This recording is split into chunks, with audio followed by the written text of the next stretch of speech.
Very warm welcome to everyone who has managed to come here. We're very grateful for that. As a founder and the CEO of the British College, it is an honor and privilege to welcome you all to this event this evening and to launch this new program, BSc Cybersecurity and Digital Forensic, tonight. When I founded the British College in 2011, ICT was still a relatively new field in Nepali education.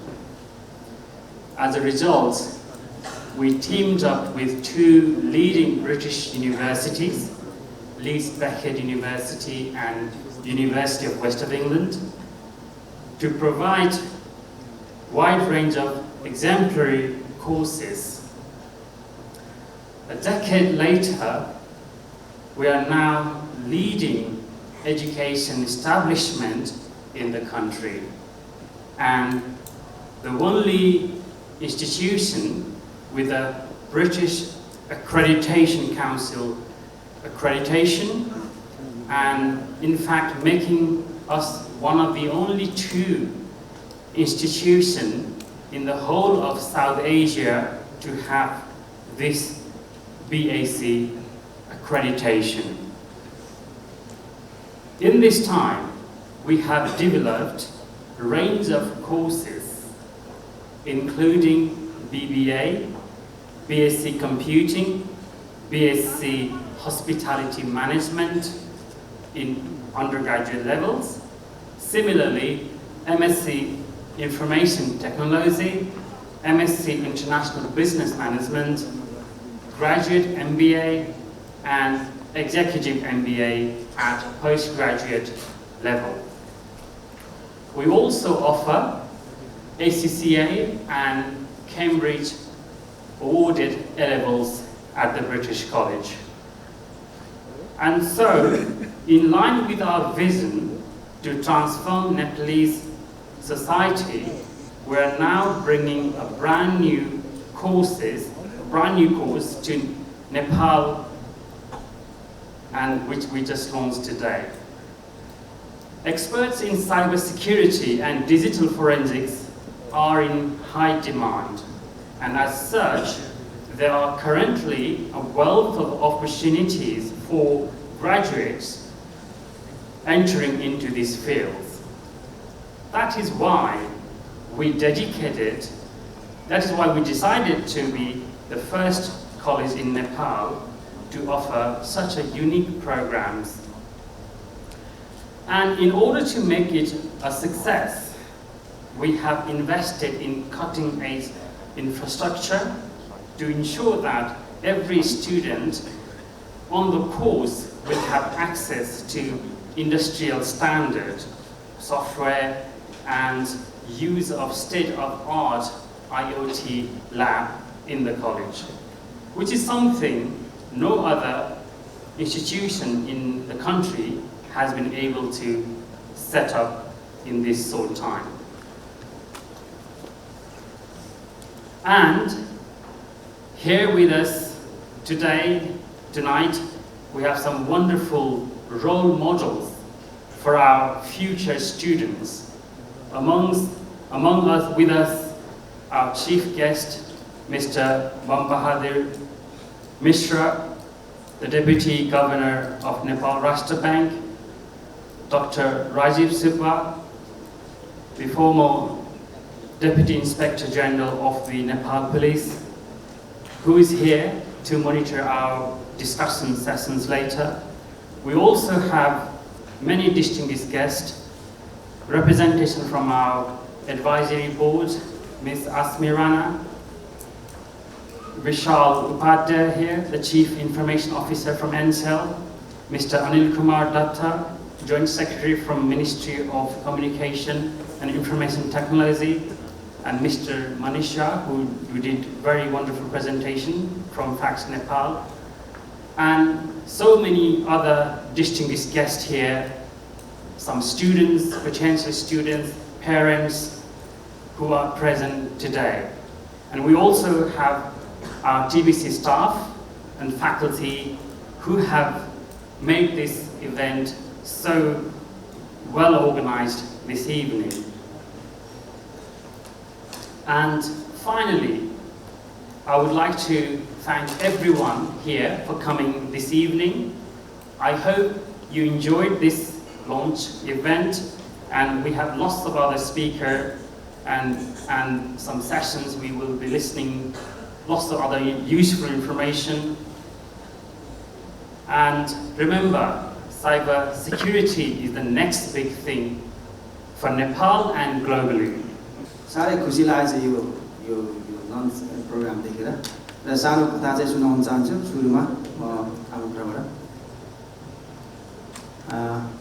1.5 वर्ष अगाडि नेपालमा banking सेक्टरमा एउटा चाहिँ नि यो ATM hacking भएको थियो त्यो ह्याकिङमा चाहिँ नि त्यतिखेर म पीएचडी पेमेन्ट सिस्टम डिपार्टमेन्टको एक्ज्युक्टिभ डिरेक्टर थिएँ त्यति रेस्पोन्सिबल थिएँ त्यस अवस्थामा हामीले यो फोरेन्सिकको लागि म्यान पावर खोजेको एक्सपर्ट खोजेको मान्छे पाइएन धेरै मेहनत गर्यौं सिङ्गापुरमा सम्पर्क गरेर चाहिँ त्यसपछि त्यो घण्टाको हिसाबले राम्रै ह्यान्डसम पैसा तिरेर हामीले ल्यायौं हिजो भर्खरै गौरव साहबको अनुपस्थितिमा म नेपाल राष्ट्र बैंक प्रतिनिधित्व गर्दैछु गौरव साहबले मलाई भन्नुभयो उहाँ दिल्लीमा हुनुहुन्छ आफ्नो पर्सनल कारणले र इमिडिएटली मैले चाहिँ ओके गरेँ किनभनेदेखि यो जुन कोर्स छ यो cyber security and digital forensic दो म यो टेक्निकल यो आइटीसँग सम्बन्धित विद्यार्थी होइन यद्यपि चाहिँ यो महत्त्वपूर्ण छ र यसले देशको लागि अघि मनिषजीले भन्नुभयो धेरै महत्त्वपूर्ण कुरा गरेर जानुभएको छ त्यसको लागि म चाहिँ नि यो प्रिस कलेजलाई सर्वप्रथम नेपाल राष्ट्र बैंकको तर्फबाट खास गरी वित्तीय क्षेत्रको तर्फबाट बधाई भन्न चाहन्छु okay thank you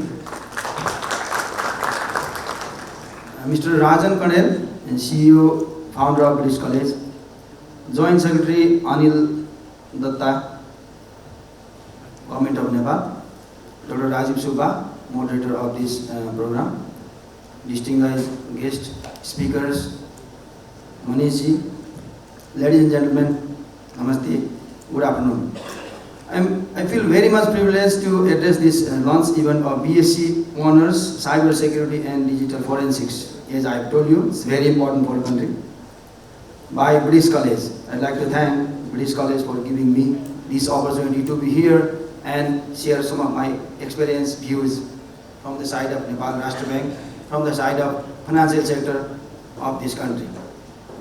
Distinguished guests, ladies and gentlemen, we have been rapid changes, seeing all the changes in digital technology in our lifetime, and it has transformed the way we live, work, and get services, such as innovation in product, service, distribution, sales, marketing, etc. have increased the efficiency and effectiveness of the service delivery.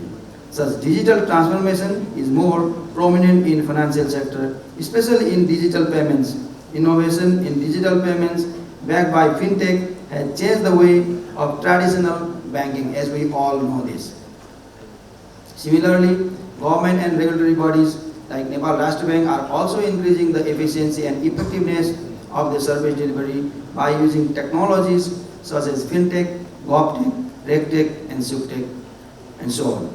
Emerging technologies such as artificial intelligence, ML, cloud computing, DLT, etc. are making the impact of digital transformation more prominent.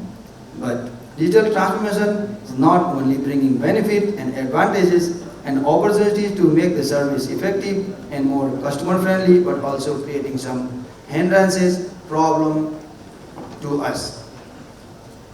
Moreover, cyber threats landscape is changing rapidly. Attack modalities are becoming more and more sophisticated, and cybercrime incidents are increasing and becoming challenging due to borderless nature of the cybercrime. As just Manish has mentioned, many cyber crimes and the amount is increasing up to 9 billion, and that's all. Thus, such growing security breaches, cybercrime and cyber attacks resulting in high financial, operational and reputational losses in many organizations, especially in global financial sector, have demonstrated the importance and urgency of cyber security and digital forensics. In the financial sector, number of security breaches are increasing even more rapidly.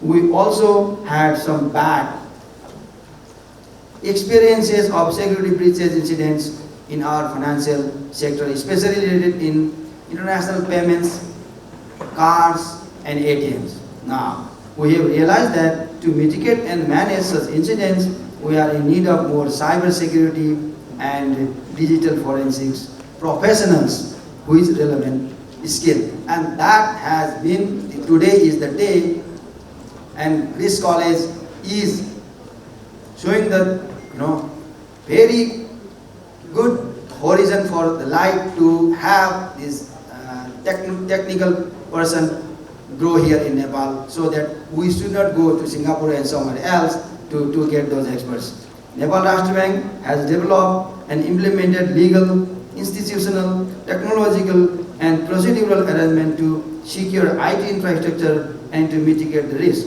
Payment and Settlement Act and related bylaw, information security related guidelines and policies have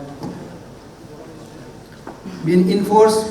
Is dedicated department has been set up, payment system department has been set up, and IT division is being upgraded to facilitate, promote, secure and regulate digital technology and security in financial sector. Foreseeing the importance of cyber security in financial sector, Nepal Rashtra Bank issued IT guidelines for bank and financial institutions by following international regulatory standards. All commercial banks are mandated to appoint dedicated information security officer, which we do not have. That's the irony here. We instructed commercial banks to hire one ISO, but we have to see all the international universities, whether there are some Nepali or some people coming from there to work here in Nepali bank, and that will complete by this British College, and I congratulate British College once again for this. After issuance of the guidelines, we have seen significant improvement in cybersecurity posture in financial institutions.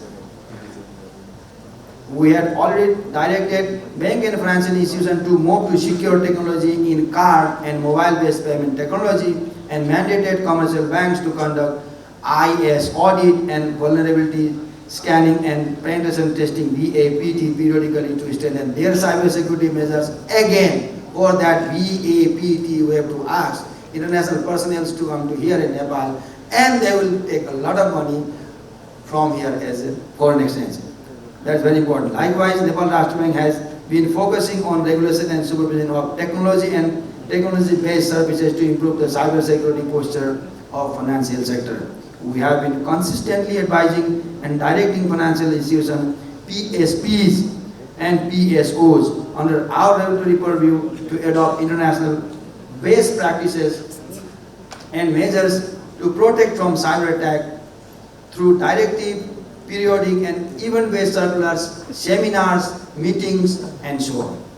Being a regulatory authority, we intend to sharpen our focus on cyber security in financial sector, but the effort of regulatory body only may not be sufficient to tackle evolving cyber security threat. We expect all related stakeholders, experts, work together to strengthen the cyber security measures.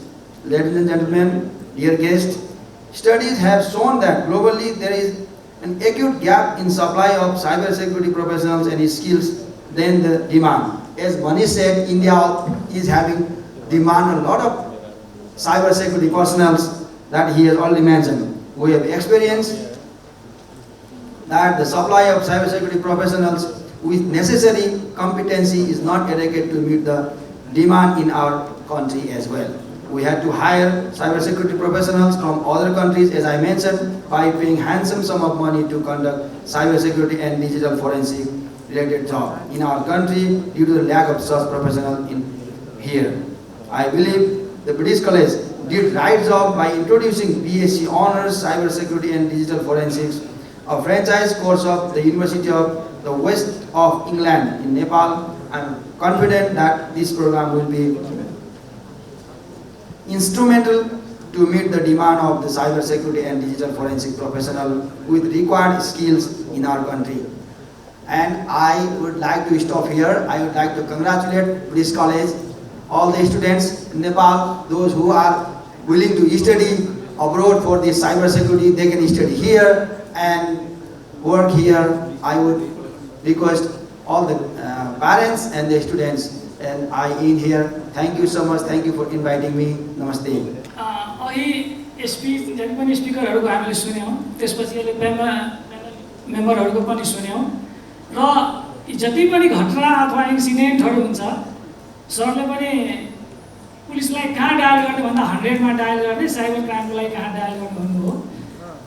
वास्तवमा जुनसुकै इन्सिडेन्टमा नि पुलिसलाई खोज्दा त 100 मै dial गर्नुपर्छ भन्छ, किन भन्दा हरेक कुराको लागि छुट्टा छुट्टै हामीले नम्बर राख्यौँ भने नम्बरमा चाहिँ कन्फ्युज हुन्छ, कुन नम्बरमा कल गर्ने र कहाँबाट एसिस्ट पाउने भनेर, एसिस्टेन्स पाउने भनेर। सो 100 मा कल गरेपछि हामीसम्म आइपुगिन्छ भन्ने विश्वास एउटा मैले दिलाएँ। कसरी भन्दा अघि जुन डान्स हेऱ्यौँ, it was really brilliant idea. Whose idea is this? I like to thank him or her. हामी ठ्याक्कै त्यही अवस्थामा छौँ। यहाँ हामीले जुन स्पिचहरू सुन्यौँ त्यसबाट पनि के देखिन्छ भने उहाँहरूले कुनै न कुनै एक्सक्युज खोजिराख्नु भएको छ।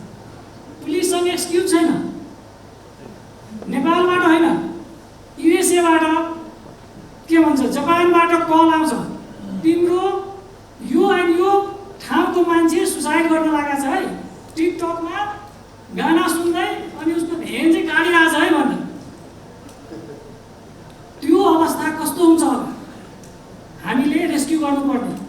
र म प्राउडली एउटा के भन्न चाहन्छु भने साइबर ब्युरो गठन भएदेखि हामीले 28 जनालाई त्यस्तो सुसाइड भिक्टिमहरूलाई चाहिँ रेस्क्यु गरेका छौँ। अन्य साइबर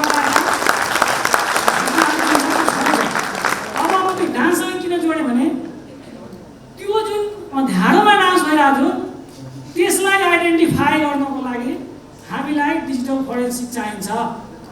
त्यो ध्याडोमा फुटप्रिन्टहरू त थिए नि, भनिन्छ कुनै घटना घट्यो भने घटनास्थलमा सबुत प्रमाण होला नहोला, तर डिजिटल वर्ल्डमा कुनै घटना घट्यो भने त्यहाँ चाहिँ हामीले सबुत प्रमाण भेट्छौँ, डिजिटल फुटप्रिन्ट हुन्छ।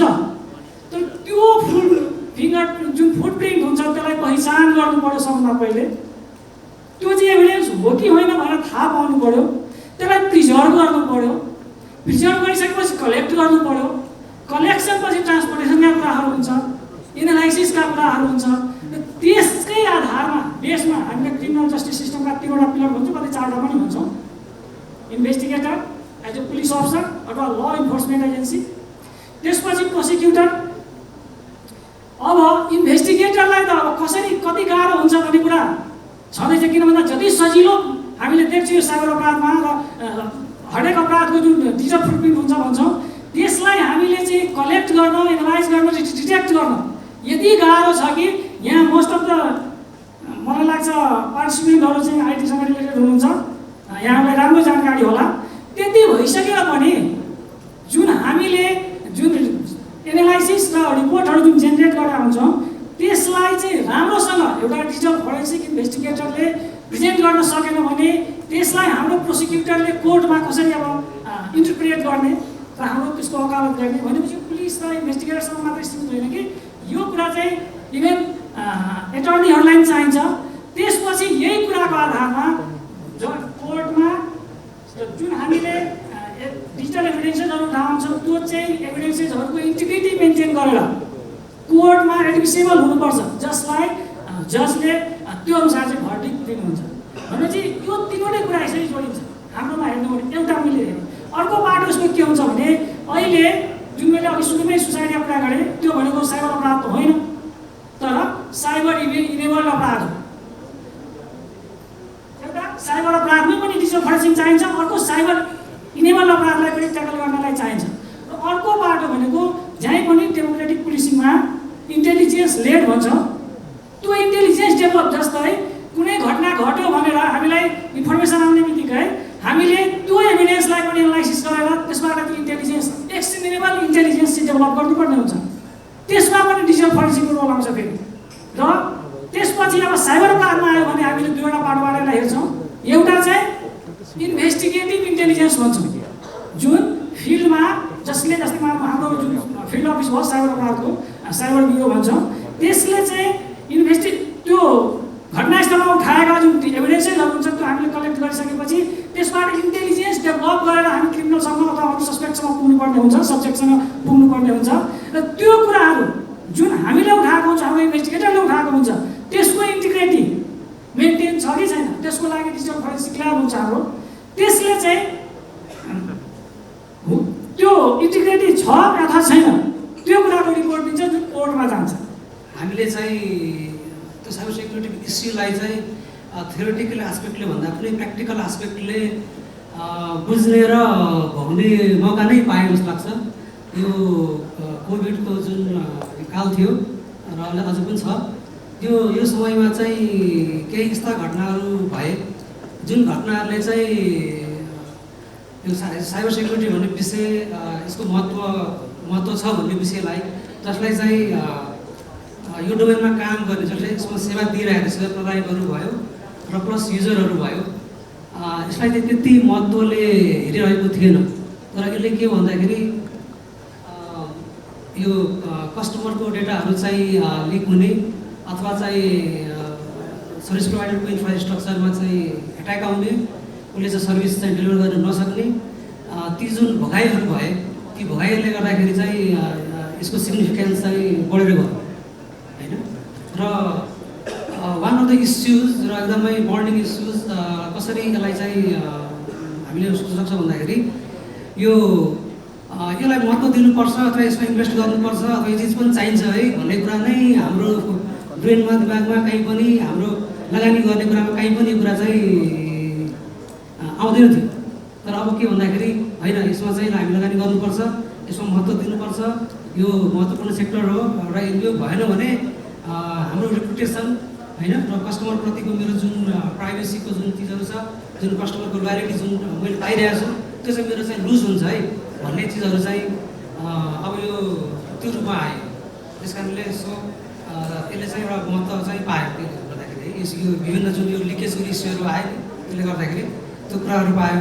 अब च्यालेन्जेसको रूपमा कुरा गर्दाखेरि चाहिँ अब अलिकति अब हामीले कोर्स कुराहरू पनि आयो होइन। च्यालेन्जेसमा चाहिँ अब देखिरहेको अब त्यो अब त्यसमा चाहिँ लगानी अब आई एम नट फिनान्सियली स्ट्रङ म छैन भन्ने खालको चिजहरू, एउटा चाहिँ फिनान्सियल स्ट्रेन्थ संस्थाहरू कतिको छ भन्ने कुराले पनि त्यसले पनि महत्त्व राख्दो रहेछ, कति लगानी गर्ने भन्ने कुराहरू होइन। सो त्यो लगानी एउटा पार्ट अफ च्यालेन्ज हुनसक्छ छ होइन। अर्को चाहिँ ह्युमन रिसोर्स, हामीले खोजेको ह्युमन रिसोर्सहरू चाहिँ पाइरहेको छैन र पाए पनि पायो भने एक्सपेन्सिभ छ। सो त्यो कुराहरू चाहिँ एज अ च्यालेन्जको रूपमा देखियो। अर्को चाहिँ च्यालेन्जको रूपमा के भन्दाखेरि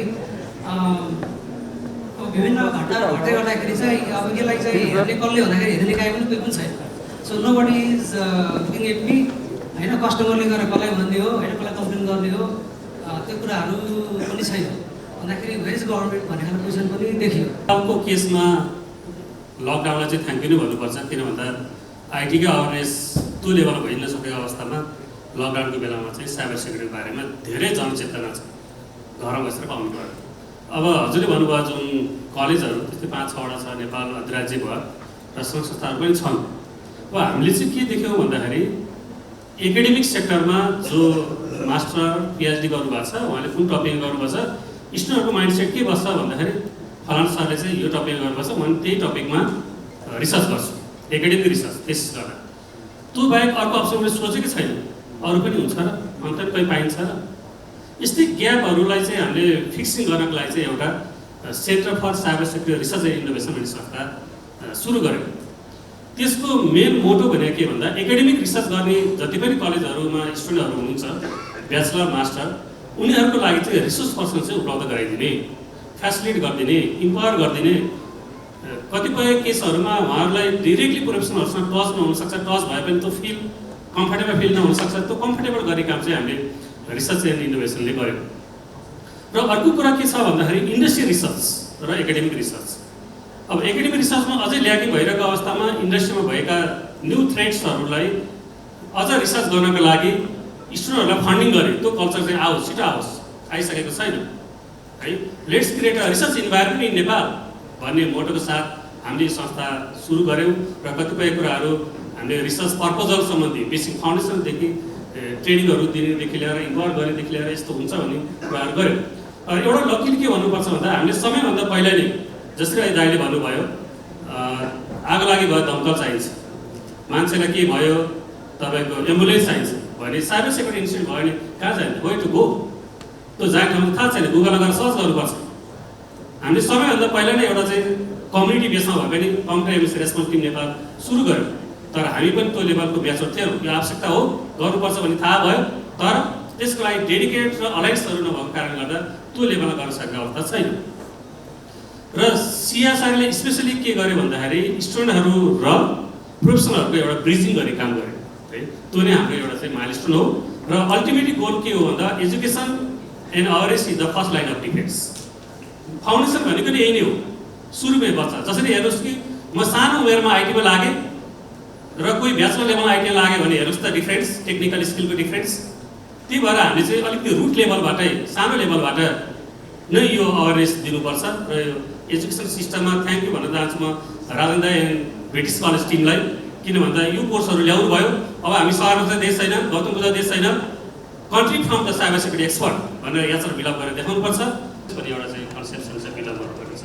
फाइरल किन्दैमा हामी सेफर हुँदैनौँ, हाइनेक लाउँदैमा, हाफसिटर लाउँदैमा, जकेट लाउँदैमा हामीलाई चिसो लाग्दैन भने हुँदैन होइन, यो कुरा हामीले बुझ्नु पऱ्यो। र अझै पनि के छ भन्दा टप लेभल म्यानेजमेन्टमा सेक्युरिटी के भइरहेछ तपाईँहरूको भनेर सोद्धाखेरि आइटीले हेरेछ, सेक्युरिटी हेरेर छ, त्यो होइन।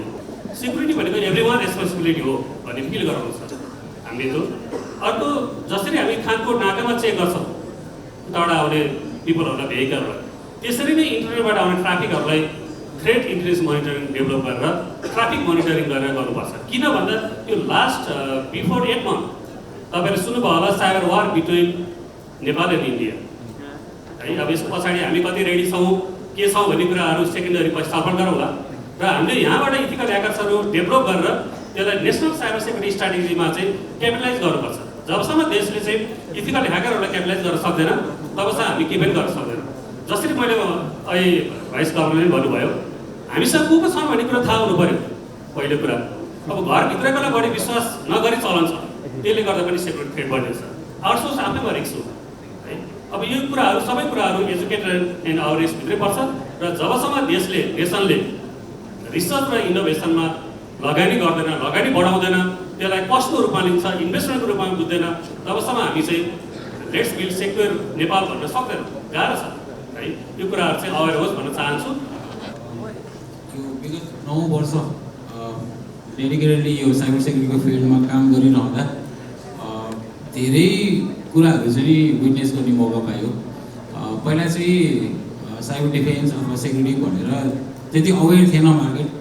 अहिले आएर चाहिँ हरेक सेक्टर चाहिँ नि राम्रै अवेर भएको छ होइन।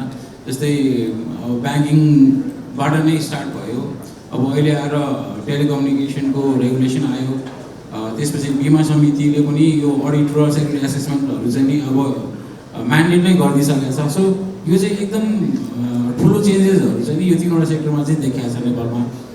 अनि नेपाली कम्पनीहरू पनि भनौँ cyber security company as a dedicated चाहिँ पहिला थिएन होइन। सो मैले स्टार्ट गर्ने बेलामा पनि हामी 2वटा कम्पनी थियौँ सँगै स्टार्ट गरेको, अर्को कम्पनी बन्द भयो, म चाहिँ जेनतेन अहिलेसम्म चलिरहेको छु होइन। हामीले बिस्तारै आएर नेपाल र नेपालभन्दा बाहिरको पनि सिनारीमा काम गरिरहेको छौँ। अहिले बाहिरको कम्पनीहरूको पेनिट्रेसन टेस्ट पनि हामी यहाँबाट गरिरहेको छौँ। सो त्यो भनेको नि हाम्रो लागि चाहिँ नि ठुलो एचिभमेन्ट हो।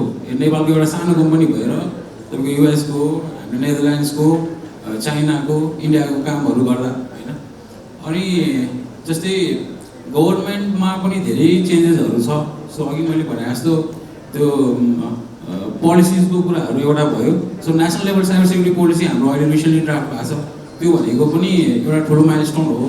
होपफुल्ली अब यो चाहिँ नि छिटो नै यसलाई यो पारित हुन्छ होला भनौँ न, र त्यो चाहिँ एउटा रेगुलेसनमा आउँछ होला। त्यो भयो। कम्पनीहरू धेरै ग्रो भएको छ नेपालमा, साइबर सेक्युरिटी कम्पनीहरू पनि लगभग अहिले डेडिकेटेडली काम गर्ने चाहिँ नि 8वटा कम्पनी छ नेपालमा होइन।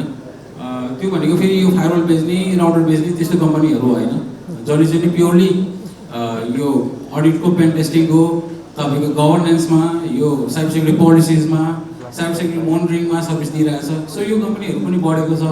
त्यही भएर ओभरअल सिनारियोमा चाहिँ नि बिसाइड्स हामीले अघि त्यो थ्रेडको ल्यान्डस्केपहरू हेऱ्यौँ, यहाँ पनि एट्याक भएको छ, त्यहाँ पनि एट्याक भएको छ, ऱ्यान्समवेयर छ, हरेक ठाउँमा चाहिँ नि त्यो प्रब्लम्सहरू छ कि। तर त्यो हुँदाहुँदै पनि नेपालमा ग्रेजुअली चाहिँ यो कुराहरू चाहिँ नि चेन्ज भएर चाहिँ आइरहेको छ। यसले चाहिँ एउटा पोजिटिभ साइड नै दिन्छ र लङ रन करियरमा डेफिनेटली यसले चाहिँ राम्रै इम्प्याक्ट गर्छ होला। सो साइबर सेक्युरिटी इन्डस्ट्रीमा पनि ग्रेजुअली एउटा म्याचुरिटी आउँदैछ कि। सो पहिला चाहिँ हामीले अब लगभग पेन टेस्टिङमा मात्र फोकस गरेर आउँथ्यौँ। त्यो भनेको चाहिँ नि तपाईँको वेब एप्लिकेसन्सहरू अथवा चाहिँ नि वेबसाइट्सहरूलाई मात्रै टेस्ट गर्ने कल्चर हुन्थ्यो कि पहिला। सो साइबर सेक्युरिटी कम्पनीहरूले त्यो मात्रै काम गर्थ्यो पहिला। सो जुन चाहिँ पब्लिक फेसिङ एप्लिकेसन्सहरू थियो त्यहाँनिर मात्रै टेस्ट गर्थ्यो भने सो अहिले आएर बिस्तारै इभल्भ भएको छ कि। सो हामी आफ्नो पनि त्यो होराइजन एकदमै एक्सपान्ड भएको छ। हामी एप्लिकेसनमा छुट्टै टिम हुन्छ, हाम्रो नेटवर्क सेक्युरिटीमा छुट्टै टिम हुन्छ, मोबाइल एप्लिकेसनमा छुट्टै टिम हुन्छ, तपाईँको गभर्नेन्सहरूले छुट्टै टिम हुन्छ। त्यो भित्र पनि फेरि आएर तपाईँको यो पोलिसिजहरूको लागि रिभ्यू गर्ने होइन, तपाईँको फिजिकल सेक्युरिटीहरू हेर्ने। सो त्यो तरिकाले चाहिँ नि हामीले सेग्रिगेट गरेर गएको छौँ टेक्निकल लेभलमा भन्यो भने। अर्को चाहिँ नि अर्गनाइजेसनल लेभलमा पनि हाम्रो आफ्नो स्ट्रक्चरमा पनि एचआरको टिम छ, सेल्सको टिम छ होइन, यो बिजनेस डेभलपमेन्ट युनिट्सहरू छ। भनेपछि ओभरअल साइबर सेक्युरिटीमा तपाईँ छिर्नुभयो भने भोलि एचआरमा जानु पनि सकिन्छ कि होइन। भनेको टेक्निकल्ली त्यही काम गर्नुपर्छ भन्ने मात्रै पनि छैन। सो एकदम डाइभर्सिफाई भइसकेको छ। मेरो जस्तो कम्पनीमा चाहिँ नि अलिकति मान्छेले साइबर सेक्युरिटीको कन्सेप्ट बुझेको मान्छे एचआरमा आयो भने मलाई बढी प्रिफरेन्स हुनसक्छ, अथवा सेल्समा बढी आयो भने प्रिफरेन्स हुनसक्छ। सो त्यो तरिकाले चाहिँ नि हार्डकोर टेक्निकल मात्र नसोचौँ होइन, यो चाहिँ नि मजाले डाइभर्सिफाई भएको छ। र यो कल्चर चाहिँ नि अरू हामी जस्तो अरू कम्पनीहरूमा पनि बिस्तारै ग्रो भइसकेको छ। सो ओके, थ्याङ्क यू नारायणजी, राम्रो कुरा ल्याउनुभयो। एक्चुअली यहाँ फर्स्टली होइन यो side how I got involved and how banking industry got involved with the heading. Maybe some of you must have heard 4 or 5 years back there was a big incident, right, in banking sector, the hacking, one of the big hacking, historical hacking that happened in the banking sector. So all of us from the banking sector came together and started thinking like what we can do, because my background, okay, let me come to my background. Basically, I am from technology background, but I did a lot of entrepreneurship. In between, I failed and I went to actually again the operation management and a lot of other things, right? So, when sharing this, all of these things are like, we are not the expert, okay? Even inside the banks where we manage technology, we manage cyber, we are supposed to manage cyber. So, there's a gap between what is the expectation and what kind of resources or bench strength we have in banking sector. But having said that, that was 4 years back. In 2018, when one of our member bank got hacked, then we all 26, 27 bank that time came together, and I was leading the technology committee at that time, and we started brainstorming what is the requirement. So I'm very happy. I don't need to talk much on what is it important or not, because it is definitely important, right? But I'm happy that one of the pillar was actually on the education, okay, which our country in this context was not having at that time. So when I saw this BSIT in cyber and forensic, this is the right time we are getting into it, right? So that's one. Secondly, even if I come from my own organization and look at the talent marketplace, it's not only in Nepal, but even outside the Nepal, even in India and any other geography you look at, there's a scarcity of this kind of resources. There are not enough resources here. Incident point, where do we go? Who do we ask help from? It's a big challenge. Globally, I think this is a big challenge. Cyber security, we take a lot of protection measures. We put in a lot of solutions. We hire a lot of people to do different things towards protection, but that's not enough. Let's say protect matra we are safe. We have to be prepared for when we are breached, because ultimately at some point of time we will be breached in somewhere or other. That's the thinking at least. So we do have to be ready for it. There were very big 2 news in telecom sector of 2 companies being hacked. Well, multiple companies being hacked. Majority of the telecom companies they use around 95% of the world uses this company, Cineverse company. They got breached in 2016. That was identified in this year. I think May or June this year, in 2021. So that was after 5 years. We protect ourselves, that's different. How do we find out if we are breached? And then what do we do once we are breached? I mean, 5 years is a very long time, right? To find out that you have been breached for that whole time. Now think of all the information that these hackers could have taken during this time. Another was a roaming network that was breached. So हामीहरु अब एनसेल चलाउँछौँ example, NTC चलाउँछौँ, smart चलाउँछौँ, हामी नेपालभन्दा बाहिर गयो भने जुन roaming use गर्छौँ त्यो रोमिङको लागि there is a connection, build separate connection हुन्छ. We all think we are quite secure because सबै टेलिकम अपरेटर्सहरू मात्रै कनेक्टेड हुन्छ. बट नो, अगेन 2016 मा ब्रिच भएको रहेछ that network. So there were around 15 companies that were breached with this network. They found out only in 2021.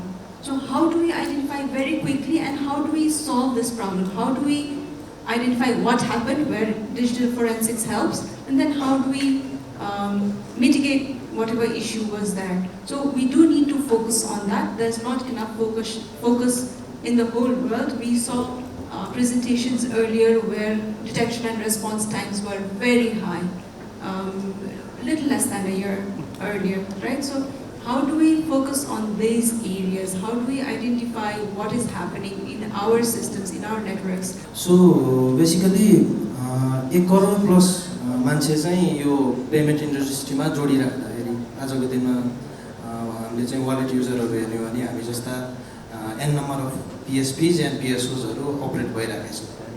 र यो PSP and PSOहरूले प्रोसेस गर्ने ट्रान्जेक्सन चाहिँ इट्स लाइक डेली नै 500 मिलियन प्लसको छ.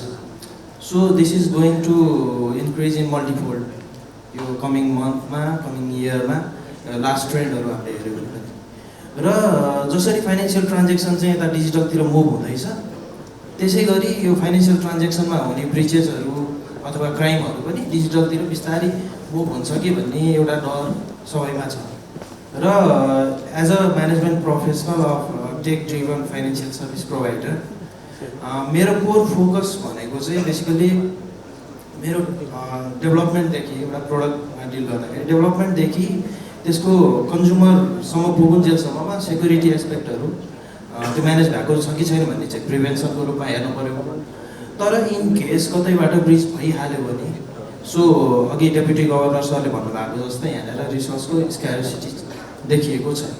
सो ब्रिटिस कलेजले जुन कोर्स ल्याएको छ अथवा चाहिँ नि यो रिलेटेड कोर्सहरू जति पनि नेपालमा हुन्छ, सो यो कोर्सेसहरूको प्रडक्टहरूलाई चाहिँ पेमेन्ट इन्डस्ट्री अथवा BFI इन्डस्ट्री अथवा डिजिटल सेगमेन्टले चाहिँ एब्जर्भ गर्न सक्छ भन्ने चाहिँ कन्फिडेन्स म राख्छु एउटा त. सो खल्तीकै केसमा पनि हाम्रो टेक्नोलोजी टिम, ड्राइभ गर्ने team are certified in to some extent. Payment card इन्डस्ट्रीमा होला अथवा ISO साइडमा होला, कुनै साइडमा हामीले लिइराखेका हुन्छौँ. कम्प्लायन्स गाइडलाई हामीले सिसा अर समथिङ लाइक द्याट त्यस्तै कोर्सहरू गर भनेर भनिराखेका हुन्छौँ.